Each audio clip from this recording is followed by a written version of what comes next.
Hi hello and welcome back to trash talk. கடந்த சில எபிசோட்ஸாக வந்து கருத்து காமெடி அப்படியே போயிடுச்சு. இப்போ மறுபடியும் என்வாயன்மெண்ட் பற்றி ஒரு குட்டி எபிசோட். உங்களில் எத்தனை பேருக்கு சிப்கோ மூமெண்ட் பற்றி ஞாபகம் இருக்குன்னு எனக்கு தெரியல. இதை பற்றி வந்து நமக்கு ஹை ஸ்கூல் சோஷியல் ஸ்டடீஸ் புக்கில் ஒரு குட்டி டாபிக் வந்திருக்கும். சிப்கோ அப்படின்னா ஹிந்தி வார்த்தை. அதோட அர்த்தம் வந்து கட்டி பிடிக்கிறது அப்படின்னு அர்த்தம். கட்டி பிடிக்கிறதுனா நீங்கள் வேறு எங்கேயாவது போயிடாதீங்க. 1970s மல்டிநேஷ்னல் கம்பெனிஸ்லாம் வந்து மரங்கள் அதிகமாக வெட்டிகிட்டு இருந்தாங்க. அப்போது அந்த மாதிரி ஒரு கம்பெனி நார்த் ஈஸ்ட் இந்தியாவில் ஒரு 650 ஏக்கர் காடை வந்து இதுக்காக கட் பண்ணுறதுக்காக பெர்மிஷன் வாங்கியிருந்தாங்க. அப்போது அங்கே இருந்த லேடிஸ்லாம் சேர்ந்து என்ன பண்ணாங்கன்னா, இவங்க வெட்ட போன அந்த டைமில் மரத்தை கட்டி பிடிச்சி நின்றுட்டாங்க, மரத்தை வெட்ட விடாமல். ஸோ அப்படி நின்றதுனால கம்பெனிஸ்னால் மரத்தை வெட்ட முடியல. அவங்க அந்த இடத்த விட்டு அசையவே இல்லை. ஸோ கம்பெனிஸ்னால ஒன்றும் பண்ண முடியாமல் அவங்க வந்து பின்வாங்கிட்டாங்க. இந்த ஒரு ஈவெண்ட்டில் தான் வந்து சிப்கோ மூமெண்ட் ஃபேமஸ் ஆச்சு. இந்த மூமெண்ட்டை இனிஷியேட் பண்ண 2 லேடிஸ்க்கு வந்து பத்மஸ்ரீ அவார்ட், அப்புறம் இன்னும் நிறைய ஆர்கனைசேஷன்ஸில் ரெக்கக்னைஸ் பண்ணி நிறையா அவார்ட் வந்து கொடுத்துருக்காங்க.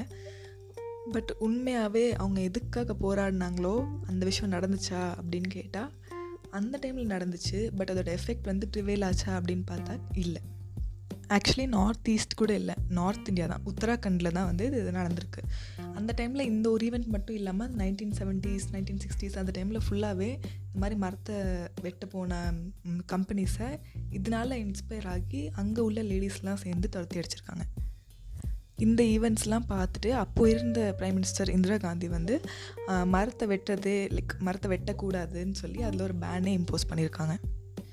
அந்த சிப்கோ மூமெண்ட்டோட சக்ஸஸை அனலைஸ் பண்ண போன ஆளுங்க இப்போ ரீசெண்டாக என்ன சொல்லியிருக்காங்க அப்படின்னா, அந்த மூமெண்ட் அந்த டைமில் சக்ஸஸ்ஃபுல்லாக இருந்தாலும் அதை பொலிட்டிசைஸ் பண்ணாமல் விட்டுட்டாங்க அதை ஆரம்பித்தவங்க.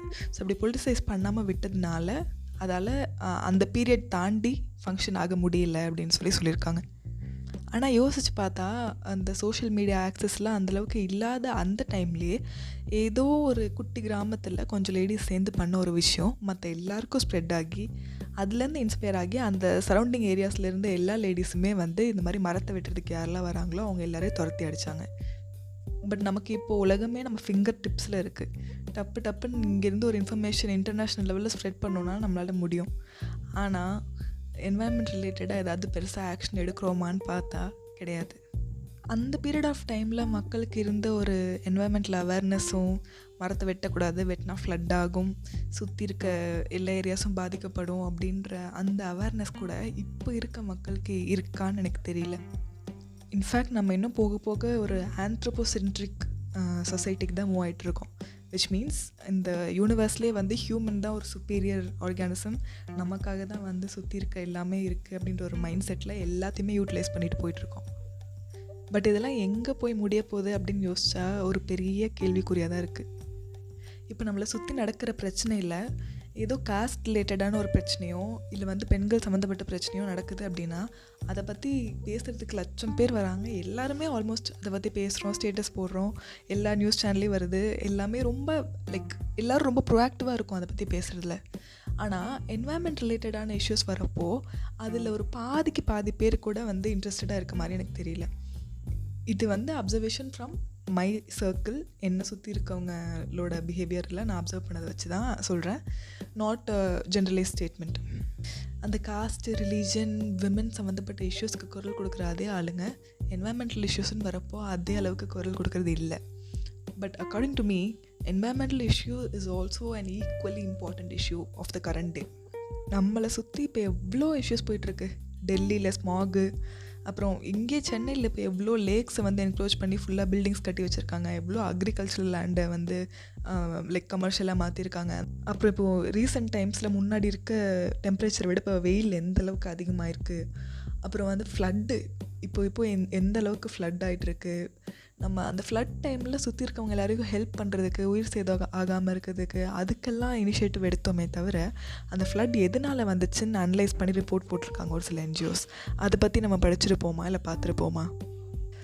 ஆக மொத்தம் இப்போ என்ன தாண்டி சொல்ல வர அப்படின்னு கேட்டிங்கன்னா, மற்ற பாலிட்டிக்ஸ் ரிலேட்டட் இஷ்யூஸ்க்கு, அப்புறம் மற்ற இந்த சினிமா ரிலேட்டட் இஷ்யூஸ்க்கு, இந்த மாதிரி விஷயத்துக்கெலாம் குரல் கொடுக்குற நம்ம இனிமேல் என்வாயன்மெண்ட் ரிலேட்டட் இஷ்யூஸ்க்கும் குரல் கொடுத்தா ரொம்ப நல்லாயிருக்கும். அதை வாய்ஸ் அவுட் பண்ணணுன்னா அதுக்கு ஃபஸ்ட்டு என்னெல்லாம் இஷ்யூஸ் இருக்குதுன்னு நமக்கு ஒரு அவேர்னஸ் இருக்கணும். So make yourself environmentally aware and conscious.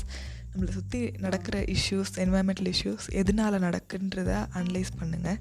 இப்போ கவர்மெண்ட் புதுசாக இப்போது EIA 2020 இந்த இஷ்யூ பற்றி எவ்வளோ பேர் படிச்சிருக்கீங்கன்னு தெரில, படிக்கலைன்னா போய் படித்து பாருங்கள்.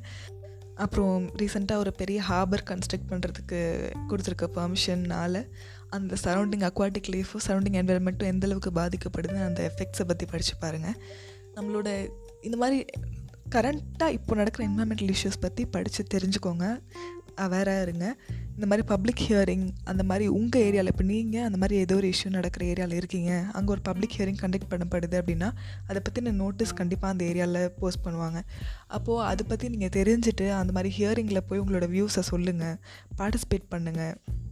அதில் போய் பார்ட்டிசிபேட் பண்ணி உங்களோட கன்சர்ன் எல்லாத்தையும் வாய்ஸ் அவுட் பண்ணுங்கள். So let's create a better environment for the future. அடுத்த வாரம் பார்க்கலாம். Until then take care. Tata, bye bye.